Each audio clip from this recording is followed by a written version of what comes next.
Hi, friends. Welcome back to Save Black Girl Reads, where I am your host, Ariel, the best friend in your head that you didn't know that you need, but you're so glad that you have. Welcome back to week 2 of the most misunderstood women of the Bible. I hope that you got something out of the first video that talked about Eve and who else was in there, girl? Eve and Hagar. So I hope that you got something out of it. Let me know in the comment section what you took away from it and things of that nature. But this week we are diving into 3 characters. One is going to be Leah, the other is going to be Rahab, and the last will be Naomi. So we are in for a treat. I told you about last week how I was excited to see how their stories were going to unfold. Obviously, I've read these Bible stories because I am a believer. So I have read these and I've grown up knowing these. But I just wanted to see what Mary Demuth's take on it was going to be. Another thing that I wanted to say prior to us jumping right in. I know last week I said maybe Mary Demuth probably shouldn't have done the things in terms of done a fictional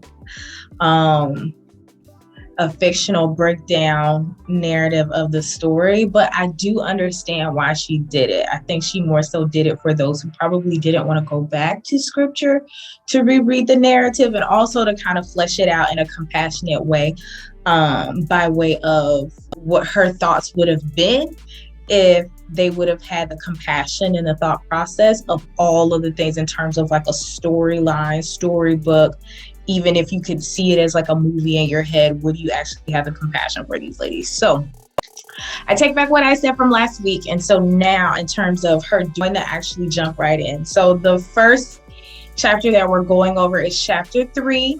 It's entitled Leah, the Unlovely One. And as you can see, I got my trusty book here. One thing you should know about me is that, yes, I do enjoy a good audiobook, but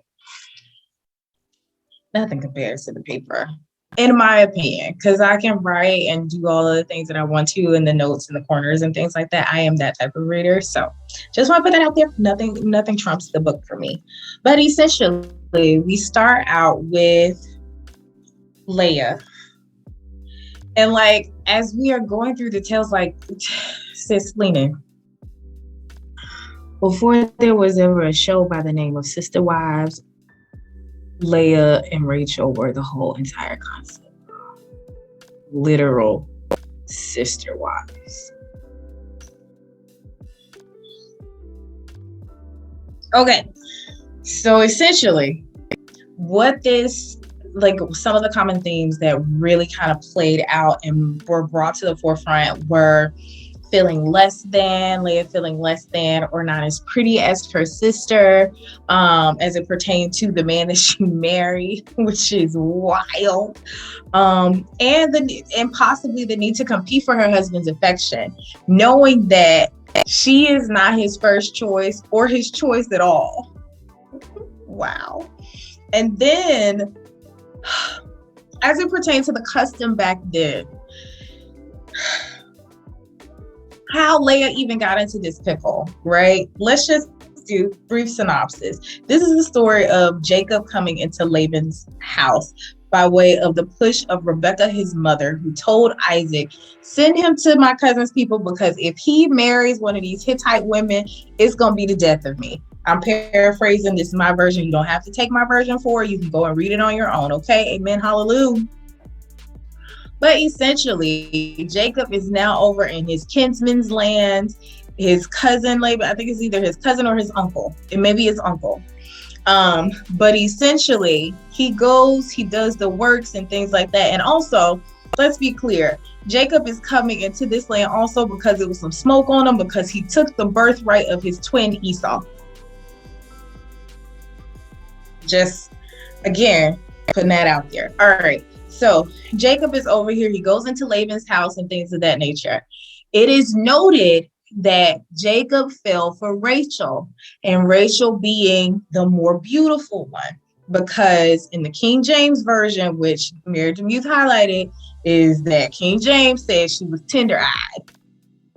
So you take that however you will. We are not shaming anybody on this channel, but you take that how you will. So Jacob didn't look at Leah, and it could be assumed that he didn't look at her because he didn't see the beauty in her. But customarily in that land at that time, it was unheard of to marry the second daughter off before marrying the first one. And Leah is the first daughter. So Jacob made a pact with his uncle Laban saying, I'll work for you for 7 years. Give me Rachel. I don't want you to pay me anything, but give me Rachel as my wife. Leah's father, Laban, said, okay, I'll give her to you. But then that 7 years went by, sis. And then it was time for the tent situation to happen, where they do the things to officially be known to be married. The consummation, girl. And Jacob did the things thinking it was Rachel. He rolled over in the morning and it was like, surprise, it's Leah. And so the understanding of that, which marriage means actually brings out that custom in the fictional depiction, is that customarily during that time, again, it was unheard of to marry off the second daughter before you marry off the first one. Also, just side note, Laban was a shyster as well.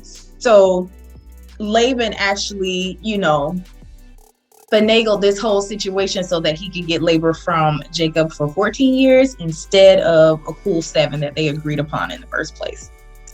So anywho, I digress. So Jacob is doing these things with Leah, or he comes to the understanding that who he wed the night before is actually Leah, not Rachel. So this is how we get this whole scenario with Leah coming into this, right? That's just a brief synopsis, things of that nature. We'll see how it all unfolds as well. So there is the contention between Leah and Rachel, because Rachel was also smitten with Jacob as Jacob was to Rachel. So again, to know that your sister was put in your place when the promises that were said out loud to all the people who could have heard it was that Laban was going to give Jacob Rachel and not Leah, and then everything happens and it's Leah that's in that tent because of the customary traditions, which Leah had no autonomy to say yay or nay. It's just, this is the hoopla of the time. Let us just be thankful that we did not grow up in that time, because I don't know, sis. I don't know. Okay, but anywho, so what we can take away from Leah's story off the bat is that marriage and music actually starts to play with or bring to the forefront is pretty privilege, right? And she brings it in a way of like actually highlighting it on page 46, where she actually talks about how Rachel's name, meaning young lamb, which could be interpreted as she's pure, beautiful, things of that nature associated with that, versus Leah's name that meant wild cow, which could have been associated with two things: the movement of her tender eyes, or the weariness around her father knowing her situation and wondering how he was going to actually marry her off. Which is, when you actually say it out loud, that is so messed up. But again, the customs of that time were what they were, and we are thankful that we are not there anymore. So basically what she was saying was like, no matter, like, just that pretty privilege is real. People who are more attractive by society standards tend to have more opportunity, tend to go a little bit further in life. It could be argued that that's not necessarily true, but also it could be argued that absolutely. So let me know what your thoughts are in the comments. Leave a comment below, and we can, kind of debate it back and forth respectfully. But if I'm being realistic, I do actually think that that is a thing. Pretty privilege is a thing. Okay, guys, and not to say that pretty is all great things. I'm just saying that it is. But going back to this entire narrative for Leah and for Rachel, I think the bigger thing is, no matter what the debate of whether or not who was beautiful or more beautiful or less beautiful, the reality of the situation is that both women were considered property to be bargained with by their dad. Like literal bargaining chips. Like, he bargained for another 7 years for Jacob to work off of the strength of his daughters, marrying his daughters off. He was like, well, you married the wrong daughter, but you know what? If you commit to another 7 years, you can get the right one that you wanted in the first place. What? Okay. Anywho. So going to page 47, I think, is a very pivotal page in how marriage needs highlighted Leah in the first place. Because one thing that we can actually take away from it was, she said something that was so profound, that we could see Leah's journey to wholeness through the naming of her children. Like, we can see her starting to process through her grief that she is not the wife that her husband wanted, and still trying to appease him, still trying to please him, knowing that she's not it, and he just don't want it. And again, you can talk about preferences and things of that nature, because, preferences are real. And we go into this knowing that Jacob's preference was Rachel and not Leah.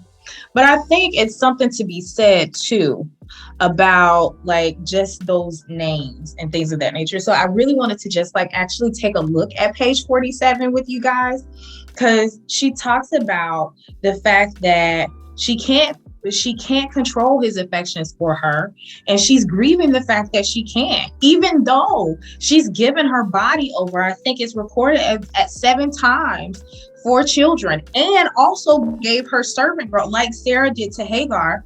Customarily, it's now accepted. And so she did the same thing with her servant girl, and gave her servant girl to Jacob as a way to continue to have children when she had a stint of what they call as barrenness, or inability to have children at that time. So essentially, when we see how she named her biological sons, there's Reuben, which is behold a son, which is like, okay, well, maybe he'll love me because I had a son. There's Simeon, which is to hear, which is maybe God has heard that I was unloved. Then there was Levi, joined, which is maybe now that there are 3 sons, Jacob will connect with me and he'll love me. Then there's Judah, aka praise, and it's like, well, you know what? I accept what it is and I praise the Lord, because you know what? I'm able to leave my father's house and go somewhere I think she comes to a space of radical acceptance with Judah. Issachar, which is higher, God has paid me back favorably because of my distress. Zebulun, to dwell. I have a place in this family. And Dinah, the judge, which is her baby girl, which she named her to say that I have been judged fairly. And so it's this whole thing of like, it's this whole process of how Leah really is in a distressing space of trying to please a man that does not want her. And I feel like in this space of reading this chapter, I had a question for myself, or I heard a question and I was just like, maybe we should talk about this too. How many times have we like been bargained for or bargained ourselves? Because we could talk about how shysty Laban is, but in today's 2022, how many times have we actually discounted ourselves or bargained ourselves or adjusted ourselves and hoping for a different outcome than what we have with a man or woman, if you are a man, or whoever your partner is? Because we don't judge over here. We don't. Come on in, have a seat. So that's like, how many times have we done that, thinking that we're going to get a different outcome, even though this person has probably communicated what their intentions are. We were clouded in our judgment because we didn't want to hear it, or we heard it and we still thought that we could change their mind. Like, this is wild, but also very relatable to a certain degree. Not that you out here marrying the same husband that your sister is, but because again, this is a sister wives tale for the books. But I think the point that was being made here of like just to walk through her process of grief to the point where she gets to a place of radical acceptance of, this is my life and I'm going to make the best of it.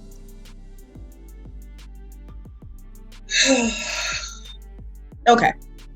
So then we go through this point where like Mary DeMead actually highlights again on page 47, where she says, we try to live a normal life, falsely believing that spirituality is a simple formula of, if I do this, then God is obligated to do that.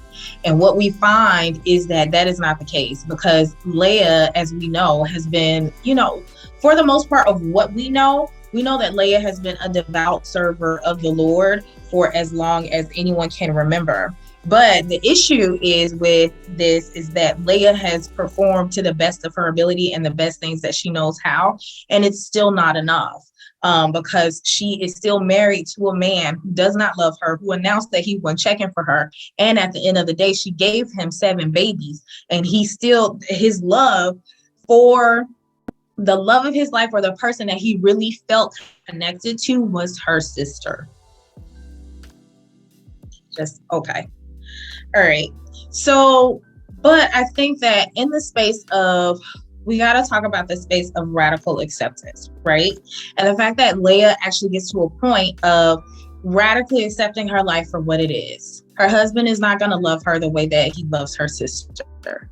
But the Lord has blessed her many times over with the ability to which was like society standards of what a woman was at that time. He's blessed her time and time again in the space of having children. And he showed favor to her in that way, whereas her own sister struggled for years to even produce any child.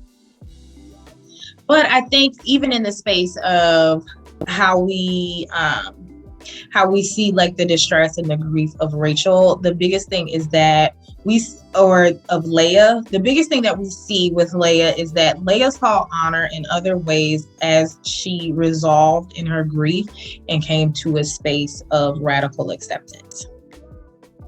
Because number one, as we talked about before, she birthed the most children out of the whole sister wives situation.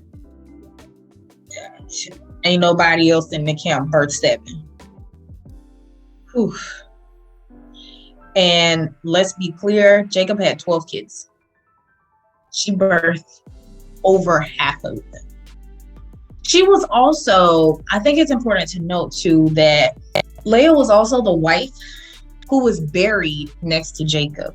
So she didn't have him in life, but I mean, in terms of the burial and the honoring of the people by burial, in the burial process during that time, the fact that she was able to be buried with her husband, whereas her sister Rachel had to be buried on the side of a road as they were journeying to Bethlehem. Wow. So there is that thought process of where she could have been honored in that way. And then also the third thing is that the lineage of Jesus came through her son, Judah. So there were a myriad of ways that Leah was honored.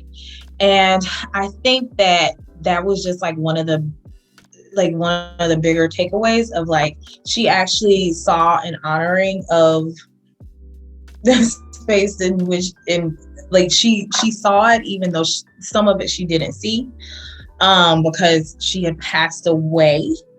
But for the most part, I think it was just the biggest thing of her journey was like the radical acceptance, again, as we've stated. So going from that, Mary DeMuse also gives like a vulnerable snapshot on page 50 about her own struggles of being unattractive or feeling unattractive, coming from a wrecked household and not really having much going for herself except for the ability to write.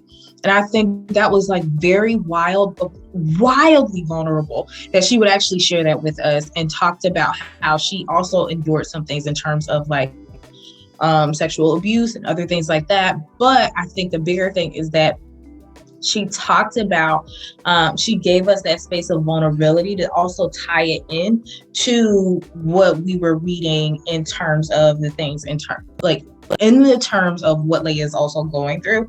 And so she says that we can either grieve our shortcomings and settle them before our ever powerful God, as Leah did, or we can sink into despair. Like, she goes into this space of talking about the choices that we actually have in these spaces where the misunderstanding is like, why did this happen to me? Because I ain't asked for this.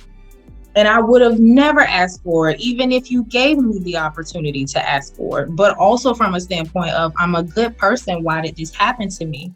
So the point is that, you know what, you can either make the best of this and give it to, and have radical acceptance and give it to the Lord, and then do the best with what you have.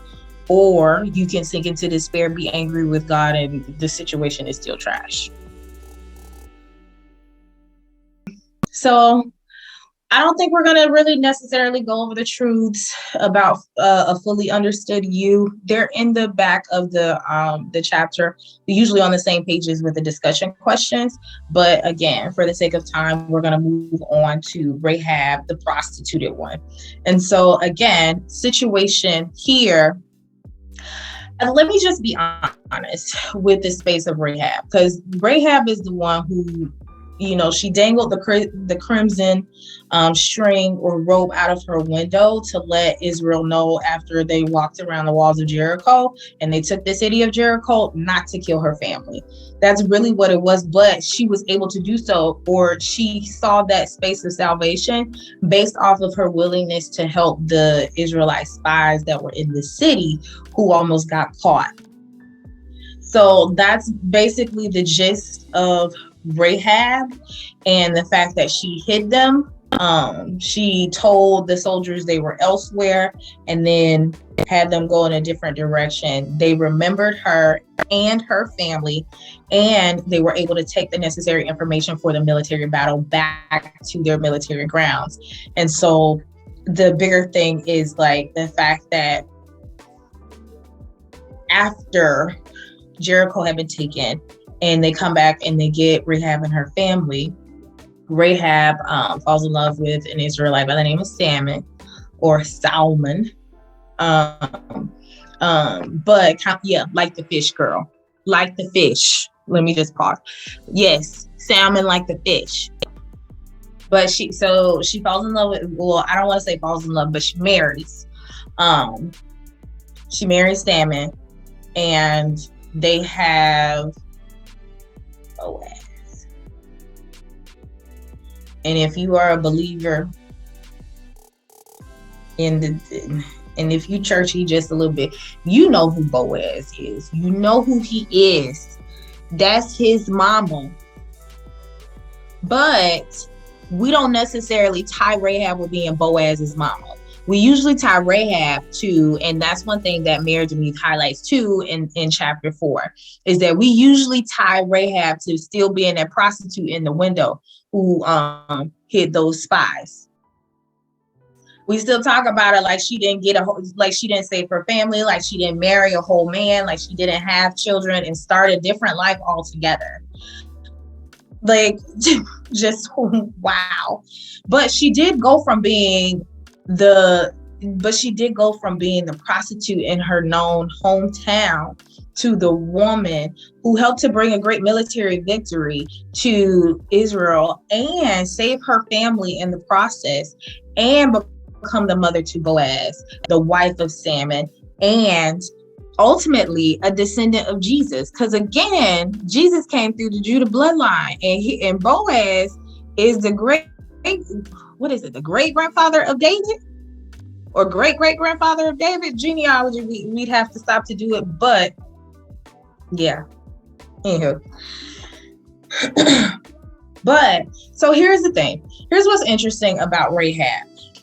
Rahab was raised in a polytheistic society that gave multiple deities for multiple things. But in the space of that, her faith was ignited by a God that she had heard about from afar off, right? Like, Rahab's faith was built in God because she heard about how God parted the Red Sea for the Israelites to come through. And the fact that they still kept their freedom, and the Egyptians who ran behind them, the Pharaoh and his people that came behind him to actually capture the Israelites, were all drowned. And from there, and from hearing that testimony, she was like, oh, that's the God that I probably should be serving. Right?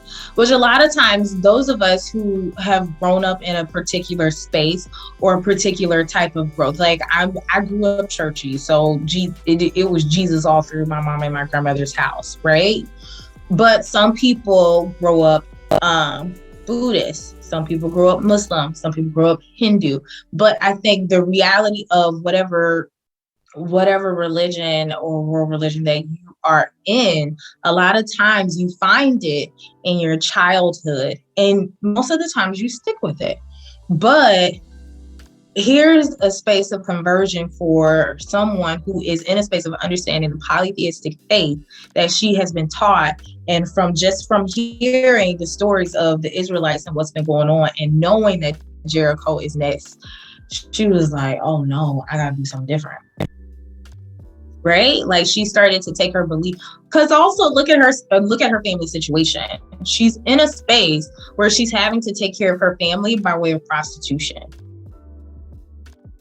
Right? Which we'll get more into it. But okay, so there's that.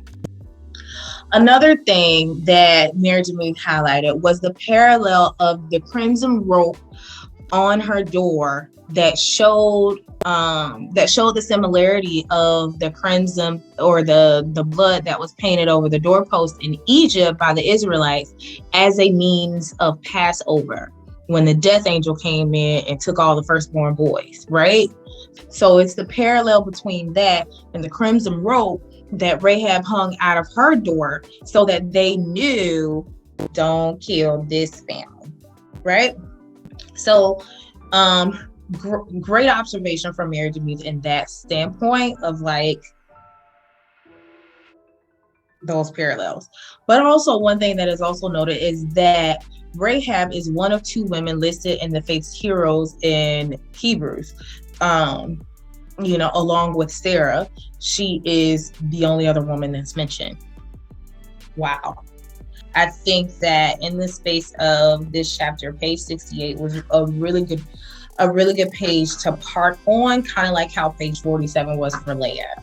Even within the biblical narrative and in other places that you find Rahab in scripture, she's still referred to. She never really shed her reputation as a prostitute, even though she's a whole mother. She was a whole mother, a whole wife, and a descendant of Jesus. Like, they still called her the prostitute. Questions of it seems it gives off lace with misogyny and patriarchy, which girl, as we see laced through a lot of these women's stories. But I think the thing about this is that her value, one thing that Mary DeMuth actually talks about is how her value is misunderstood, because it says that her social value depended on being used by men for sexual pleasure. In prostitution, most situations are desperate. No girl dreams of becoming a prostitute, but circumstances, exploitation, substance abuse, and unsafe homes are provided fertile ground for prostitution and sex slavery that flourishes today. And unfortunately, the stigma often solely rests upon the woman forced to perform the act. Seldom do the men exploiting them see justice or feel shame. And so I think the biggest thing from page 68 that I was just like, oh, Married to Youth Girl, just preach, you are preaching to the choir, is the fact that a lot of times in these shameful sexual acts that go on, even in the space of Rahab, even in the space of Hagar, like just in general, in sexual spaces that are shameful, that most of them are, if you were talking about from a space of Christendom or viewed as such, if you're talking about from a space of the kingdom, from a space of being saved, and even from the space of Judaism and following these structures and the laws that are in place, like a lot of this is shameful to an extent. And because they are seen as shameful, it's oftentimes that the women are the sole ones to carry the blame, and without any acknowledgement from the men who were also involved. Like, we look at Hagar crazy, but don't nobody say nothing about Abraham. We look at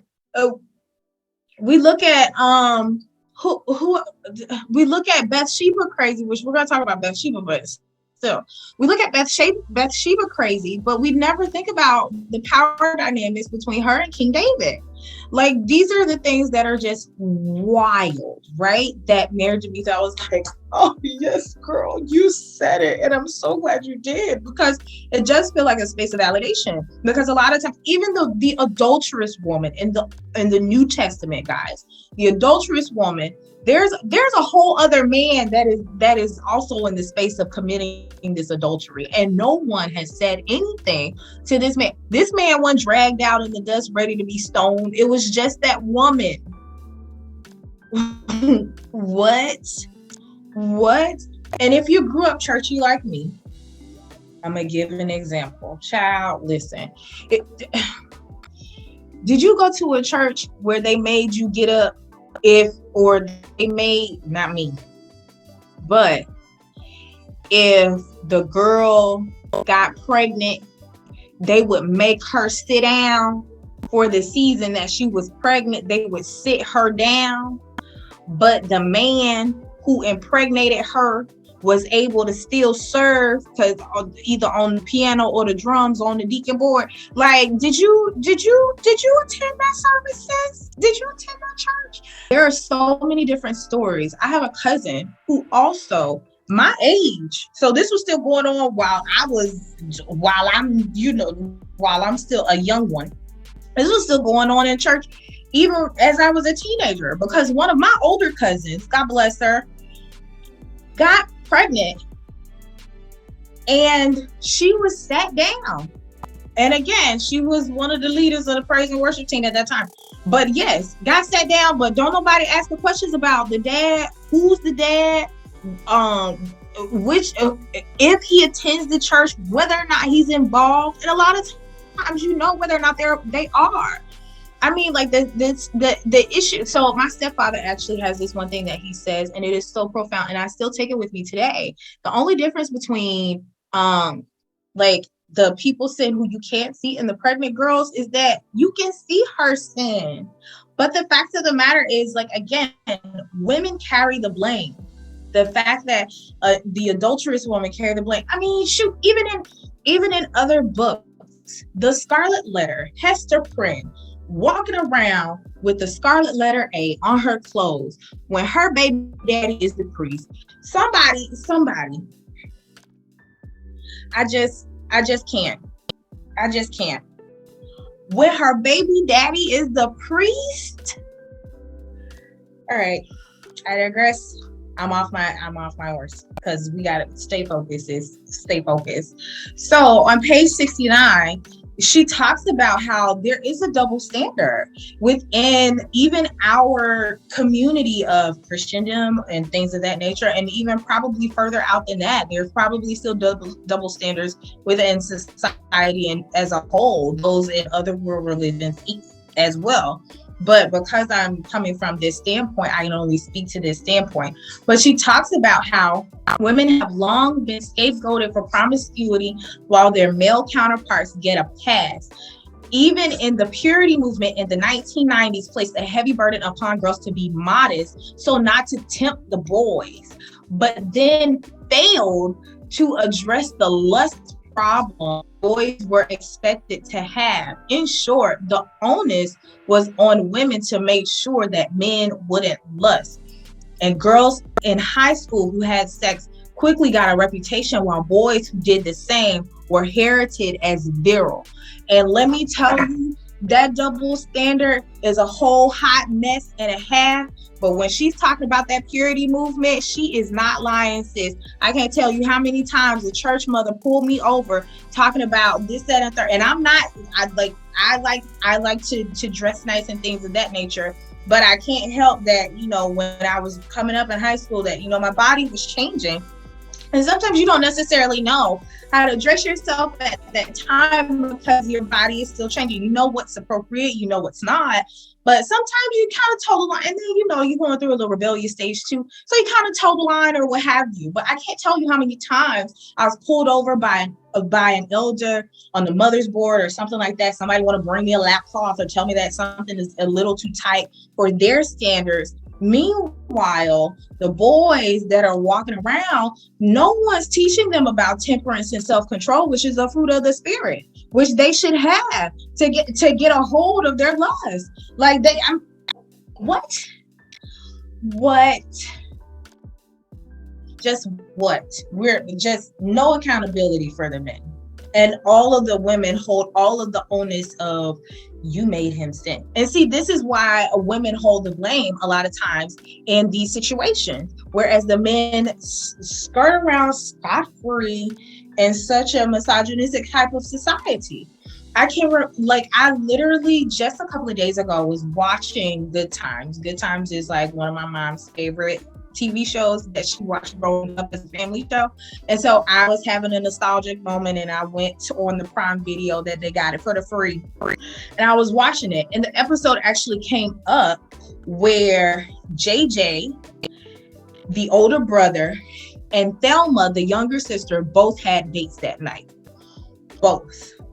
It was understood that JJ was going to go out with some girl, and his plan, he put mouthwash in his mouth, told his parents that he was going out there and on the prowl, looking to be out with this girl, kissing all night long. Like, his father knew this, and his mother did too.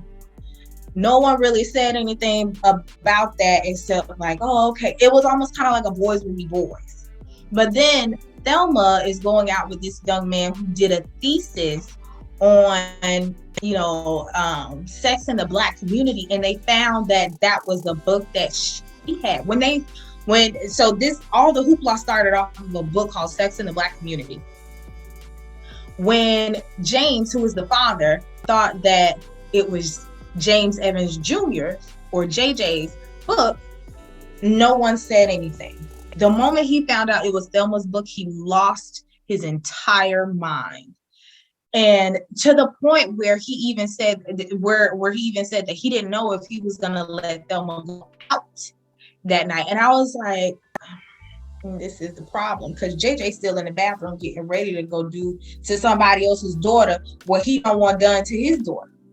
So how do you reconcile the two? It's the space of like this double standard and giving women the onus to say you have to be in control of yourself, so you make sure that this man doesn't fall, as opposed to putting the onus on the man to say you got to make better decisions by way of gaining control of your lust. All right, moving on. So Marriage to Me actually does like a really good job talking about how when we are dealing with labels or a past or anything like that, the reality of the situation is sometimes society won't let you live it down, especially if it's scantily clad and promiscuous and all of these things, which is something that is still going, which is still going on even in a space of 2022 of body positivity and embracing the things. We are still moving slowly in that. And a lot of it has to do with what we talked about before, of the double standards of the women having onus and men don't necessarily have the same accountability that women have as it pertains to covering up and things like that, and making sure that this young man doesn't fall by way of him looking at you. But anyway, then there is a space for, if you are someone who is living with a reputation or you are dealing with a label, she actually goes over these truths of what you can do, or truths that you actually sit with even when people are not trying to release you from the past when they're stuck on you that was, and you're trying to be the you that is now. The truths are, you are redeemed from a broken past. You are not the sum of your mistakes. You are weighted with worth. You are set free from the shackles of your childhood, you and your youth. You are dearly loved by God. You are welcomed into the family of God. You are a carrier of light. You are defined by the character of God. You are graced with forgiveness. You are given hope. You are set free from the law of sin and death. You are beautiful. You are worth being protected and cared for. You have a new purpose. You are beloved of God. You are no longer bound to your past. You are a new creation, and you have been bought with a price. Like those are the truths. Point blank and a period, sis. No matter what your reputation was, no matter who tried to label you as whatever they trying to label you as, the reality of the situation is they can hold on to that label all they want to. And maybe you take it off and give it to them as a gift so that they can keep it and hold on to it for a keepsake. But as for you, that is no longer your plot in life. That is no longer your lot in life. And you can move forward with all of the truths that were just mentioned, as Rahab did. Unfortunately, she's still known as a prostitute as opposed to the mother of Boaz. But the reality is she's the mother of Boaz and the descendant of Jesus, and one of two women who were named in the faith heroes in Hebrews. Period, point blank, and that's it. And we moving on. We are going on to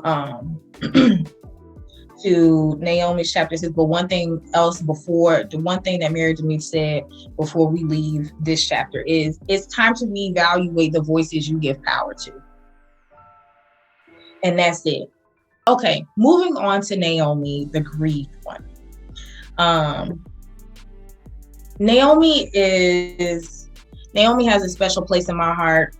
Well, the book of Ruth in general has a special place in my heart. I think it was one of the first books where I was like, ooh, a woman, and she's leading this space here. I want to say that, like,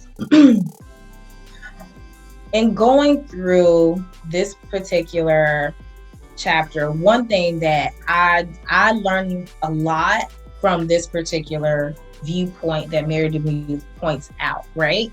Because she talks about, well, first and foremost, let's just go over the things. Naomi is married to Elimelech. They have two sons, Mahlon and Chilion, and both boys are married to her daughter-in-laws, Orpah and Ruth, right? So, storyline, set the scene. There was a drought that came to Bethlehem, which is ironic in itself because Bethlehem's name is the bread, like to bring the bread or something like that. But but if you go and you read the book, Mary Denise actually breaks that down too. But essentially, in the time that things were happening, where Naomi and Elimelech were doing the things, a drought came to Bethlehem. And so Elimelech was like, y'all, let's go. We're going to Moab and live the life. So when they left, They had resources, houses, and things that they left behind, but also, and they left with the two sons, and she left with the two sons and the husband. As we know from the story, her husband dies, then her sons die. She's in a huge wave of grief, and she decides that she's going home to her homeland because she goes like it's almost like a reverse exodus, like how when the children of Israel actually left and they took the spoils and things of that nature, it was not that for Naomi. It was reversed. She had the spoils, she had the things, then she left and she lost everything and then came back. And so here we are. But when she came back, she was grief stricken. She had lost her husband and her sons. And she comes back to this space with a Moabitess, which racially and just contextually, they don't get like the thought process is they don't really get along like that. Like Moab, and even though they're cousins, guys, like there's kinship in there. But even though they're like cousins and kinship and stuff like that, like the Israelites at the time were not vibing with the Moabites like that. But because this is who her daughter-in-law is, she brings her back, and she also gave Ruth and Orpah the opportunity. She gave them a blessing. She blessed them and tried to send them on their merry way. Orpah said, "I'm gonna go back home and I'm gonna try this thing again." Ruth was like, "Nope, I'm gonna stay with you to the end." So she comes back home. She has this Moabitess, which is another mouth to feed and the things of that nature that she has to also consider. And she has very small to little to no prospects for a kinsman redeemer because she knows that she's too old to marry or too old to remarry by way of their customs, because she's an older widow, and it's like, nope. Because essentially the marriage prospect was to be fruitful and multiply by way of kids, and she's in a space where she understands that she could possibly still have kids, but her prospects are low because she is older. Story from this perspective that Mary DeMuth has given us is that Naomi has regained things. She has gone through this really, really, really tough space of grief that no one should really have to endure. And she's endured it. Like, no parent should ever have to bury their child, but here she is, she's buried both after burying her husband. And she's in a society where a woman without a man doesn't necessarily have the access to the resources and the things that are necessary. She doesn't have the resources that are possibly necessary. Could she still be taken care of? Absolutely. But it's not the same as having the man present. So there's also that. But what we see in the storyline of Ruth is that she does regain access to her family resources and the land that was available by way of the kinsman redeemer Boaz, Rahab's son. There's that. And through her daughter-in-law and Boaz, she has gained or regained a child through their son Obed, who is Jesse's father, who is David's grandfather. See how this is all tying together now? Okay, I hope you do, sis. I hope you do. Going to page 83, where Mary DeMuth actually talks about the structure of the book of Ruth itself is a chiasm, but essentially it's an ancient storytelling technique that looks like the tip of an arrow when mapped out. What we begin with, we end with. And I think that her highlighting that the overall chiastic structure of this tale starts with the family of Elimelech in Bethlehem, followed by the story of the women of the family and their husband's demise in Moab. Next comes a trek to Bethlehem, where Ruth gleans Boaz's barley field. This culminates in the threshing floor scene, where she dramatically places herself at Boaz's feet Then Boaz buys back what is lost, and the book finishes with the beginning of a new family. From that structure, we see that this is more about, or this is a story that does highlight Ruth, and we can't just treat Ruth as if she doesn't matter. But I think one thing that Mary Demise gave us was another way of looking at this, which I'm not necessarily too upset about. And I will tell you why. Because it is for this reason that I am just so happy that Mary Demise actually brought this up and in told, simply because I'm about to go off on a tangent. Just buckle up, Buttercup, because you know what? Actually, lean in, sis. Lean in. Come closer. Come here. I'm here. As your best friend, I feel like I have to tell you some things, and I have to share and be honest with you about that. So that's what I'm fixing to do right now. I'm about to do it right now. Whether you single or you married or whatever, and you waiting on your Boaz and things of that nature, because I know you've heard that in church somewhere, that you waiting on your Boaz to come, and he's coming, girl, and all of this other stuff, and waiting like Ruth did for her Boaz, and how we have basically kind of given this Disney church version of the story of Ruth, as if Ruth is a Disney princess going through the trikes of life, and then Boaz comes in on a white horse, saves the day, they get married and live happily ever after. And sis, I am here to tell you again, lean in close, come here. That is not the truth.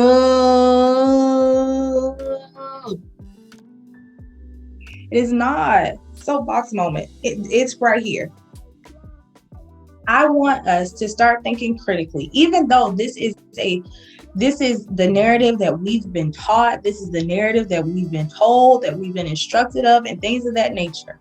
That is not the narrative that is here. And I'm so glad that Mary Demise actually gives us another way of looking at the story of Ruth from a chiastic structure that actually centers the family of Elimelech and Naomi in a space of needing a kinsman redeemer to come back and take back all the things that, you know how it says in the scripture, you get restored back what the cankerworm and the locust has taken.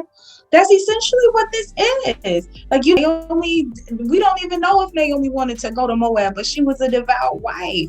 And so Elimelech said, we going, and she was like, all right, I guess we are. And then they go, and then everybody dies, and then she comes back. Like, this is not, and she's on a tearful journey. And even in this space where Ruth stuck beside her, because MVP to Ruth, right? Ruth stuck beside her, even in the space of Naomi giving her a blessing and telling her to leave and go back home to remarry because they're still young enough to do so, as their customs and things of that nature. Orpah took the blessing, and no shade to Orpah, because Orpah did what was best for her, and Ruth did what was best, or what she thought was best, by staying with Naomi in this grief-stricken, depressed state. So I think in the bigger conversation that we need to start having is we need to start thinking critically and asking ourselves, what is actually going on in this particular story, as opposed to trying to Disney-size it and give it this happily ever after narrative that is not the case. Guys, when we think about a Boaz versus a Ruth is a younger woman, obviously. But when we think about Boaz, we really have to think this through.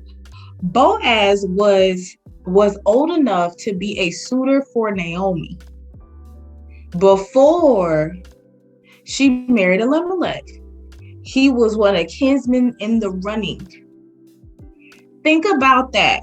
Think about the age difference here that you are talking about when you are standing up in church, jumping around, rolling around, talking about, Lord, thank you for my Boaz. Where is my Boaz? Like, no, sis, that is not it. That's not what we're doing. In the year of our Lord and Savior 2022, as we go into the feast season, we are not doing that. Not no more. We are not. Cut it out. cut it out. Because I think for the biggest thing that we need to start doing is we really do need to start looking at what this story is actually telling us. This is a story of the women of the house of Elimelech having to deal with tragedy as it struck, and what they're doing after the tragedy has stricken, and the resourcefulness that they come together to perform the things to get things redeemed. Because let us be clear, Naomi is the mastermind behind all of the kinsman redeemershipness. Ruth is just doing as she is instructed and she is told. But Naomi is the mastermind behind it because she knows the customs and the ways of her people. So when she tells Ruth to glean from the field of Boaz, because Boaz is being generous and he understands the customs and things like that of a kinsman redeemer, Naomi sets her eyes on him and says, Ruth, hey girl, this how we got to do this to get back to where we need to be. So the whole thought process of sending Ruth to the threshing floor and telling her to wait until Boaz has drank all the wine. He's drunk and he's eaten the food. He's full. And to watch him to see what tent he goes into and then enter the tent. Like, let's think that through. Ruth was told to wait this man out. Watch him in the space of the harvest season. And when he goes into his tent, you follow him. You go in there too. And you go in there and you uncover his feet. And this is what you say to him. She goes, Ruth goes and does this stuff. And if you think I'm lying, go back and read your Bible. Go back and read it. Ruth goes and does these things out of the obedience and the love that she has for Naomi. She knows that Naomi would not steer her wrong. And also that they are in a space where they are trying to regain from the grief they have experienced. So those are the things. And then also think this through. Why did Boaz all of a sudden after she left the tent? Because it didn't say that she uncovered his feet and then the things were said and then that's it and she left that night. It said that she stayed till the morning and then Boaz went and did the things with pressure because customarily at that time you had to go speak. The person who's your wife, you had to go speak for them at the gate. To let the people know and witnesses and things of that nature that, hey, me and this one, we together. So Boaz goes and he speaks at the gate to see if another kinsman who was closer than Boaz wanted access to Naomi and Ruth. Go and read it. There was another kinsman that could have had the claim to Naomi, Ruth, and everything that Elimelech had left. But because this particular kinsman did not want the association of a Moabitess wife, he let it go so that Boaz could come in and marry her. That is how all of this came to be. And we try to romanticize this and say that this is such a beautiful story when this is a realistic type of, I lost my stuff. I want it back. And in the process of all of this, there has been a great deal of grief, but the Lord is restoring. And this is how for these women, because during the time, you didn't really have access to stuff without the space of a man. And again, we thank God for Boaz because Boaz came in, did the things that he needed to do, and really brought forth what needed to be brought forth. And so in the space of that, Boaz brought forth the inheritance. In the space of that, Boaz gave Ruth a son in Obed before he went ahead, gave up the ghost and went on to glory. And that's just me on my soapbox, y'all. But I think at the end of the day, all I'm saying is, guys, let's think critically about how we are structuring things. Let's not just be okay with shadow saying things just because somebody else said it and we got excited about it. Is it okay to hold out for a husband? Yes. Is it okay to have standards? Yes. Is it okay to have him want to be a man of means because that's what you prefer and preferences are a thing? Yes, there's absolutely nothing wrong with that. What I'm saying is, in the context of what Ruth is actually about and the storyline of it, let us stop placing Ruth as a patron saint simply because she married a rich man of means and got access to resources that her husband once had. When the reality is that but for her grief and going through that in the first place, this storyline would not even be. That's all I'm saying. Okay. And to talk about the grief and things of that nature, let's actually go back to that, because I think Mary DeMuth does a wonderful job of framing this on page 86, where she says, hope is an important place to rest in the midst of grief. And so in this space, Mary DeMuth actually highlights something where she says, when we are living in the aftermath of death, trauma, injury, relational angst, we exist in a state of grief. So often, the church cannot handle such sadness. People within the church are often okay with grief, but only for a season. It's like there's a prescribed period of time, and that time is brief, that we are allowed sadness, and then it's time to dust ourselves off, push the pain down, and pretend nothing is wrong. But the problem is pain and grief linger when they are not addressed. And even when they are addressed, pain and grief take time to process through. And she also says on page 87, no one has permission to prescribe your recovery journey or how long it will take. And then she says, she gives a way of getting through the kind of misunderstanding that people have who are in a space of grief and depression and trauma. She says that a lot of times there is a twofold type of grief when you are grieving and people who you love or who you are expecting support from do not understand. And so what she says is that when there is the misunderstanding of that twofold, you have to handle it in a way of petition as well as education. And she talks about how the petition comes about by way of really letting these big feelings that you have out, but you don't let them out peopleward. You don't let them out to people or at people. You actually let it out Godward. So it's basically you expressing these big feelings and letting God know, like, this is how I feel. I am hurt. I am angry. I am traumatized. I am depressed. And I think a lot of times it's hard for us to say these things because we feel like sometimes we feel as though we are built to be stronger than these moments. And that is true. I do believe that. But at the same time, there's nothing wrong with having an honest heart-to-heart moment with God, because he's not intimidated by your big feelings. He knows it anyway. He's waiting on you to say something about it so that both of you all can address it in the process of healing and moving forward. And again, a part of the process of healing and moving forward is to actually address it in real time, as opposed to saying, just walking around saying I'm blessed and highly favored and walking in the light, when in actuality you really want to burn a place down. And she also says that the petition or the practice of petitioning doesn't heal you, but it does start and inaugurate your healing journey.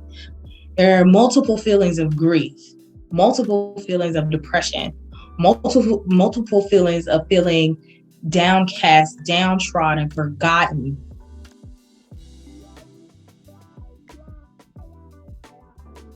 So yeah, Naomi, and so Mary DeMuth actually talks about how Naomi naming herself Mara was part of her lament.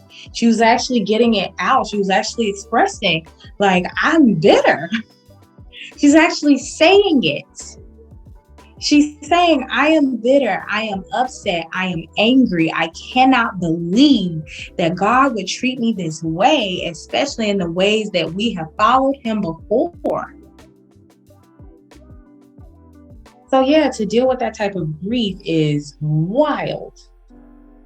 But then on the other side of that, Mary DeMuth actually talks about as well, she speaks to the space of education in grief as well. And I feel like education can be twofold. One, you need to educate yourself on the tools that you need in the process of grieving. So sometimes that does mean you need to go sit down and talk to a therapist. Hello. Put one on speed dial and really get the tools that's necessary to process through. And other times, that means that you may have to educate those that are in your circle who feel like you should have already been healed, or at least pretending and walking around, prancing around as if you're already healed. Which again, there's nothing wrong with faithing it till you make it. But there's also something to be said about genuinely being honest about the space and where you are, and not having anyone force you out of it just because they're uncomfortable. So yeah, there could be a space of letting them know and giving them the education around, hey, this grief, this trauma, this depression, this X, Y, and Z, whatever it is that you're dealing with, this placed a hole in my heart. This did X, Y, and Z to me. And while you may be okay with me moving on, I'm just not in that space to accept it as such as yet. I thank you for your prayers while I'm in this season looking to heal.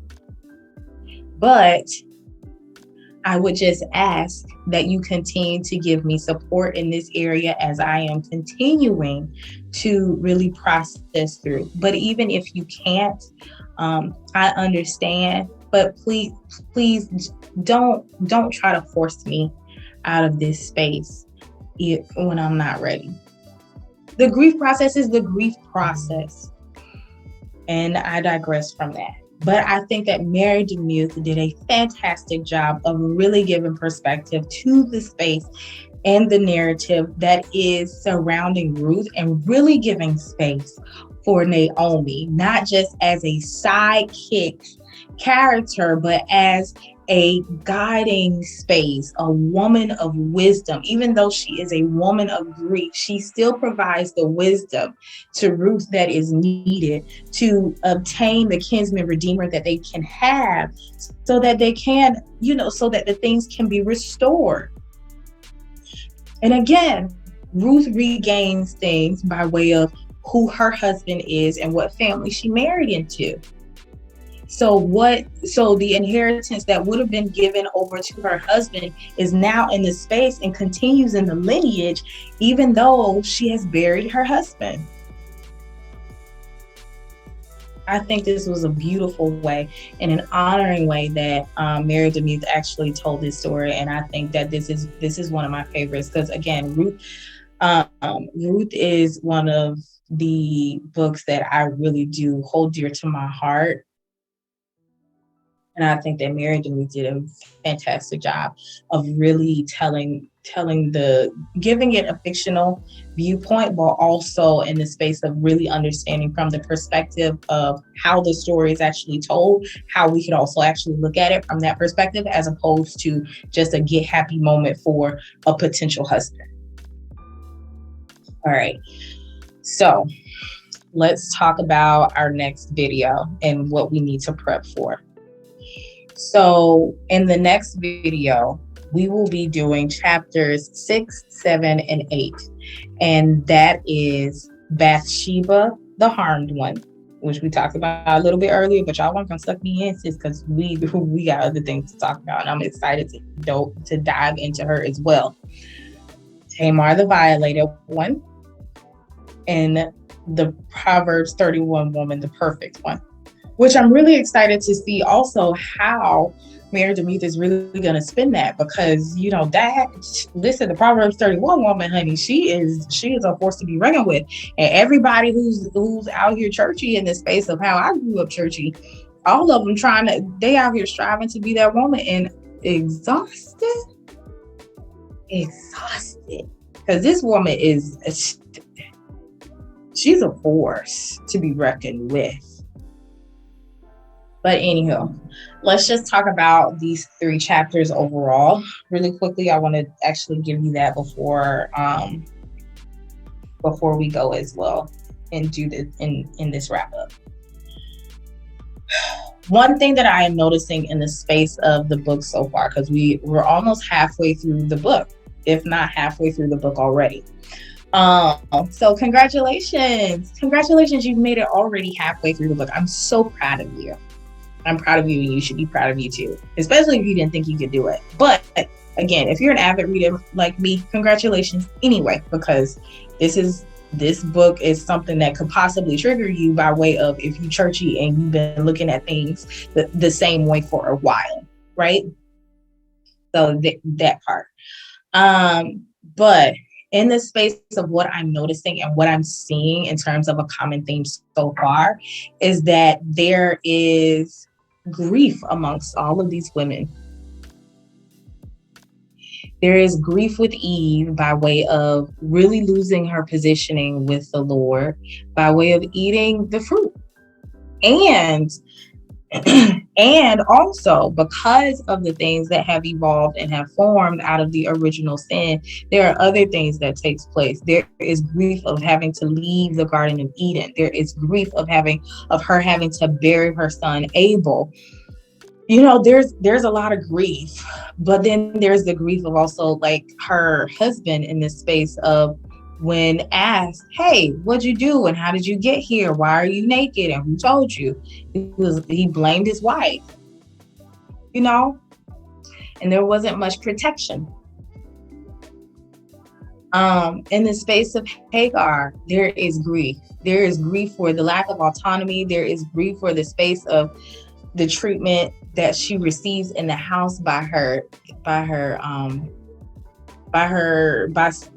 Sarai or Sarah. There is the grief of having to leave the house with her teenager and figure out life because they're no longer the servant there. There's a grief for a lot of stuff. There was the grief of initially being pregnant and having the terrible treatment and deciding to leave and then, having to tuck tail and come back. And that's a lot of grief. There's grief with Leah of knowing that the man that she is married don't love her. Even in the space of all of the efforts that she's taught would get a man to really see tenderness towards you by giving him heirs, by giving him children, by being a good wife. She still doesn't see those things. The grief of Rahab and the space that she's in of being a woman thought of, being thought of in a certain way in society. And all she's trying to do is take care of her family. Like grief, the grief of Naomi and Ruth. Naomi buried her husband and her sons and lost the things she had. Ruth buried her husband and her father-in-law, and left the home that she knew to go to a new home for the possibility of regaining from that grief. And I think that Mary DeMuth does a really good job of giving space to what is on the other side of that grief for all of these women. And I think it's a space of like radical acceptance of where they really are coming to a space of self, at least for the 3 women that we read about today, Leah, Rahab, and Naomi. There's a stint in a space of radical acceptance of where they are and making the best out of where they are and partnering with God to say, you know what, this is where I am and you gonna do it. You gonna do the rest. And I think that that is something that's beautiful. She's done a really really great job of these fictional narratives that she does to kind of like get you in a space of caught up, but also to kind of storybook it to give you that sense of compassion of what could have possibly been going on, and also how she actually also throws into it the contextual things that we talk about, the importance of context and of understanding what is taking place, and the things that aren't necessarily said in that space of culture that is understood, that's not talked about, you know. So this was a this was a fantastic 3 chapters. I will tell the truth and say that it did take me some time to kind of get through. I know that 3 chapters can be a lot. It and maybe it's something where you pace it like one chapter a day or something like that, because it can be, because of the depth of the things that she's talking about, it can be a bit exhaustive if you are going at it as fervently, or at more than 3 chapters at a time. It may be something where you want to pace it and really give yourself that space to really go through these sections on your own pace and time. But other than that, in like the heartiness of these chapters, I think that this is a great read, and I am really excited to be reading it. So that could be also informing my discussion of it, but she really does. Mary DeMille does a really good job of giving the realities of the things, the history behind them, and also to give us context, which is very important.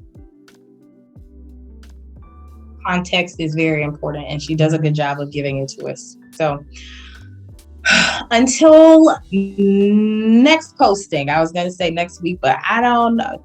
It probably is next week.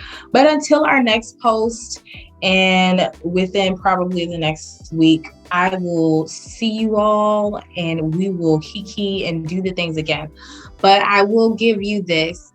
Out of the things that we've talked about, whether it's Leah and Pretty Privilege and the sister wives situation, whether it's Rahab being a prostitute and not being able to live down her labels and her reputation, even though she was a whole mother and a wife and mother, Boaz, the same Boaz that redeemed the kinsmanship of the Moabitess, which could have also informed his softness because his mother was a foreigner. Like just those things that play into the things like of Ruth and things of that nature. But I think that let me know what your thoughts are. If you agree with me, let me know. If you disagree with me, respectfully, let me know. I'm okay with having differing opinions, and that's okay. I'm okay with that. I'm not someone that's going to be offended because you say you don't agree. But again, just let me know your thoughts around Pretty Privilege and labels and things of that nature. And we'll kiki in the next video. Can't wait to see you then, friends. Bye.